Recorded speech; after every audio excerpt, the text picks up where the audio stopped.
Israel के साथ हुए सीज़फायर के एक दिन बाद ही ईरान ने 3 लोगों को फांसी दे दी।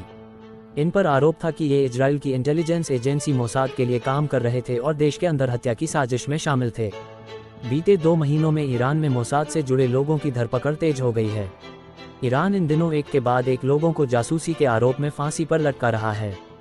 हालात ऐसे हैं कि बीते 2 महीनों में हर दिन औसतन 5 लोगों को मौत की सजा सुनाई गई है। इन सब का एक ही जुर्म बताया जा रहा है, इजरायली खुफिया एजेंसी मोसाद के लिए जासूसी करना। अभी बुधवार को ईरान ने 3 लोगों को फांसी दी है। दिलचस्प बात यह है कि इन फांसियों का ऐलान अमेरिकी राष्ट्रपति डोनाल्ड ट्रंप की ओर से ईरान इजरायल सीज़फायर की घोषणा के अगले ही दिन हुआ है।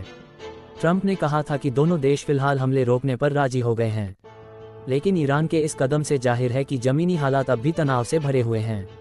तेहरान से आई रिपोर्ट्स में दावा किया गया है कि अब तक 300 से ज़्यादा लोगों को सजा दी जा चुकी है। बुधवार को ईरान ने 3 लोगों को फांसी दे दी। इन पर आरोप था कि ये मोसाद के लिए काम कर रहे थे और देश के अंदर हत्या की साजिश में शामिल थे।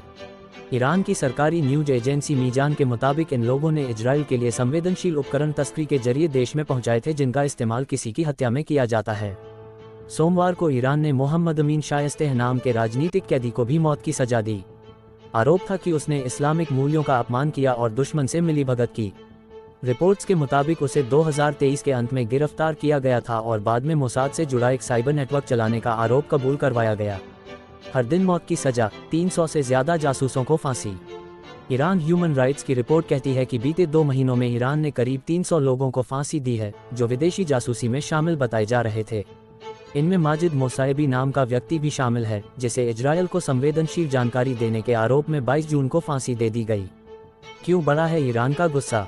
13 जून को इजरायल ने ईरान के कुछ अहम ठिकानों पर हमला किया था।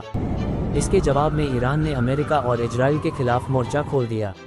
तभी से देश में मोसाद से जुड़े लोगों की धरपकड़ तेज हो गई है। कुम प्रांत की पुलिस ने हाल ही में 22 और लोगों को हिरासत में लिया है, जो इजरायली एजेंसियों से जुड़े बताए जा रहे हैं।